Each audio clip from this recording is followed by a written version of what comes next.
একটা ফ্যাসিস্ট রাজনৈতিক বন্দোবস্ত যেটা এই রাষ্ট্রকে আঁকড়ে ধরেছিল তার বদল ঘটিয়ে বাংলাদেশ নামক রাষ্ট্রকে একটা গণতান্ত্রিক বন্দোবস্তে একটা গণতান্ত্রিক রাষ্ট্রে নিতে হবে।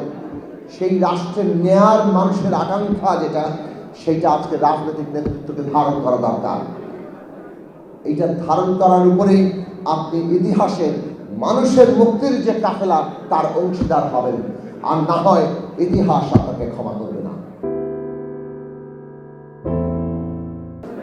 আজকের এই অনুষ্ঠানের প্রধান অতিথি এই ফ্যাসিবাদ বিরোধী আন্দোলনের অন্যতম নেতা, বিএনপির মহাসচিব জননেতা মির্জা ফখরুল ইসলাম আলমগীর, মঞ্চে উপস্থিত শহীদ আসাদের ছোট ভাই ডক্টর নুরুজ্জামান, মঞ্চে উপস্থিত 90-এর গণ আন্দোলনের সম্মুখ সারির সব নেতৃবৃন্দ, যথাক্রমে আমানুল্লাহ আমান, খায়রুল কবির খোকন, জহিরুদ্দিন স্বপন, কামরুজ্জামান রতন সহ নেতৃবৃন্দ, আমি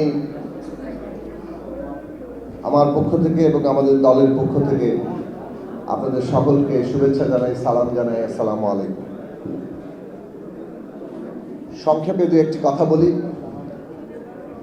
ইতিহাস অতীত হয়ে যাওয়া কোনো ব্যাপার নয়, আবার অতীত মাত্রই কিন্তু ইতিহাস নয়। ইতিহাস আসলে বর্তমানের বিষয়।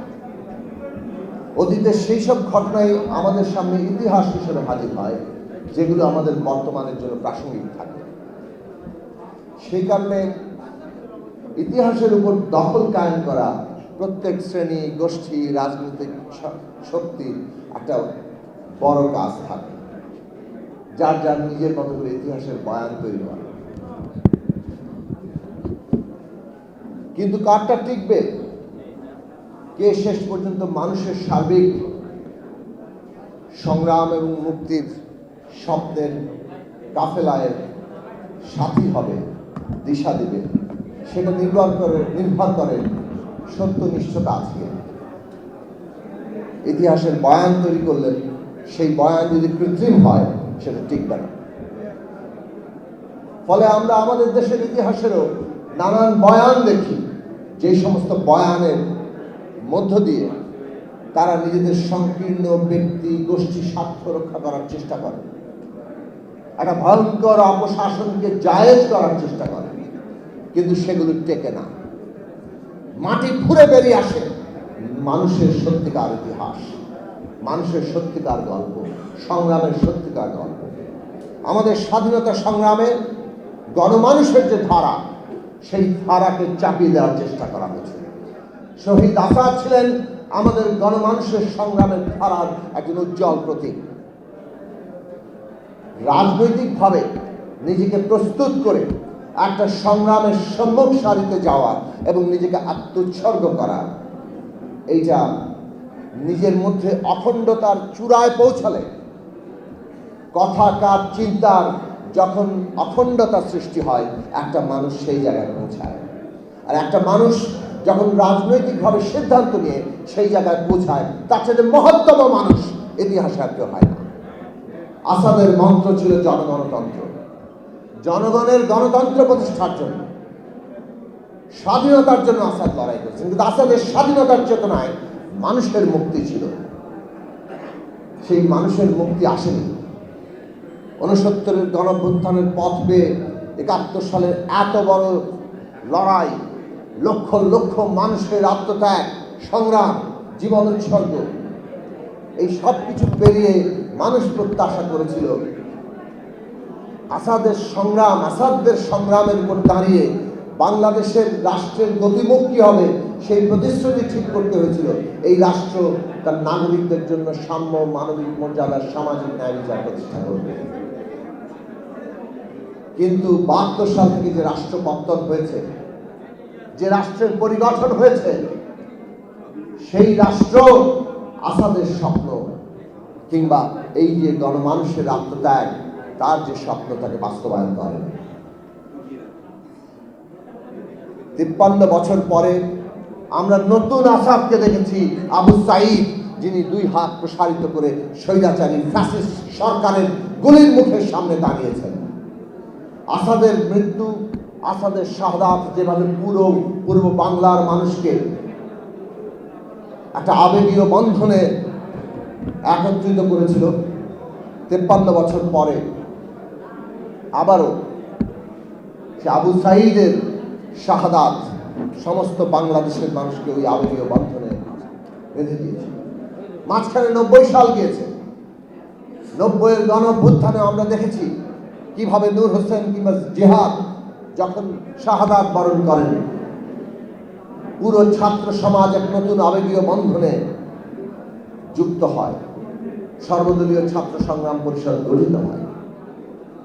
কিন্তু 71-এর পরে 72 যেমন আমাদেরকে হতাশ করেছে, 90-এর পরে 91 সালও হতাশ করেছে।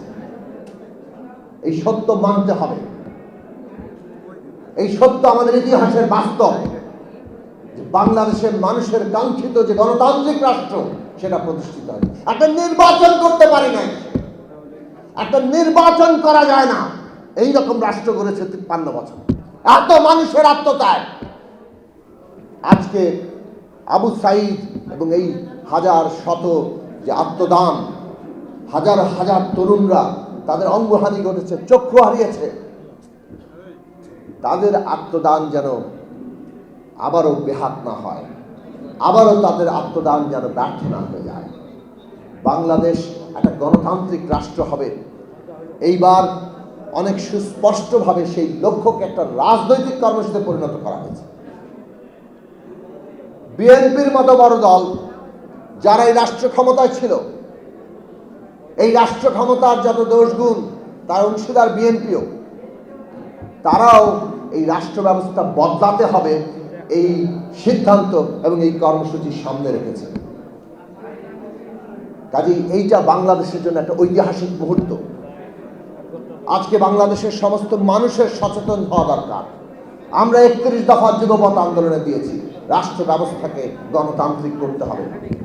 অভ্যুত্থান 31 দফার চাইতে আরো বেশি কিছু চায়। এত আত্মত্যাগ 71 সালকে নতুন করে, 90 সালকে নতুন করে জাগিয়ে তুলেছে 2024-এ 2025-এ। এবং সেই জাগিয়ে তোলার জায়গা আজকে আমাদের সমস্ত রাজনৈতিক শক্তির সামনে চ্যালেঞ্জ।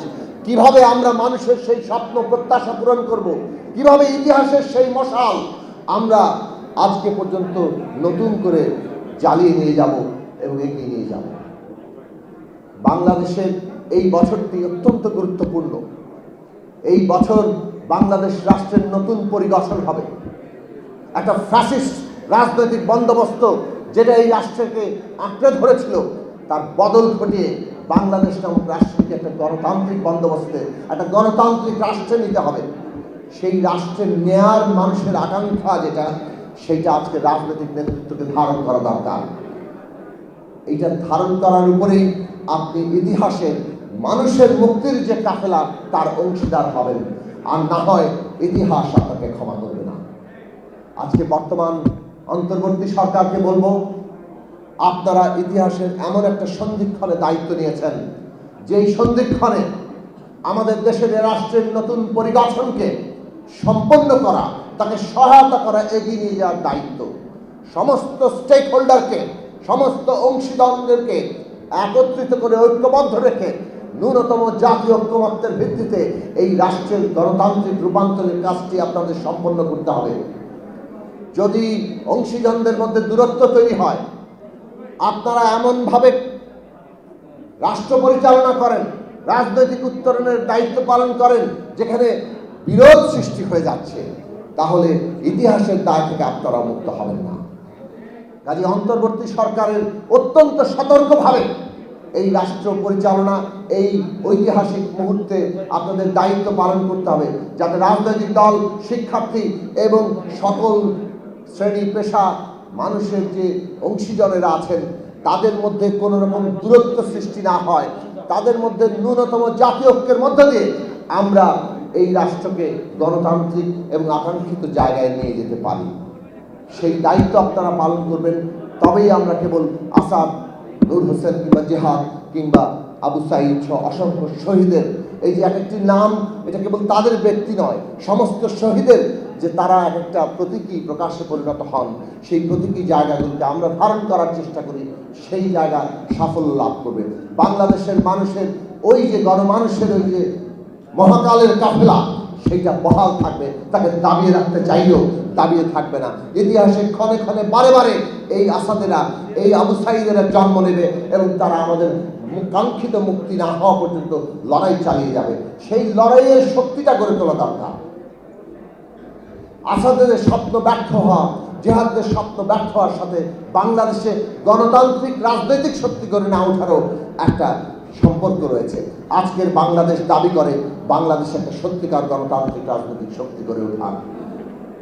সেই আশা মানুষের মধ্যে তৈরি হবে, সেই কাজ তারা নিজেদের কর্তব্য হিসেবে নেবেন। এই আশাবাদ রেখে শহীদ আসাদের প্রতি আমার গভীর শ্রদ্ধা জানিয়ে আমি আমার বক্তব্য শেষ করছি। change tv.press, এক ফোঁটা হলুদও নেই।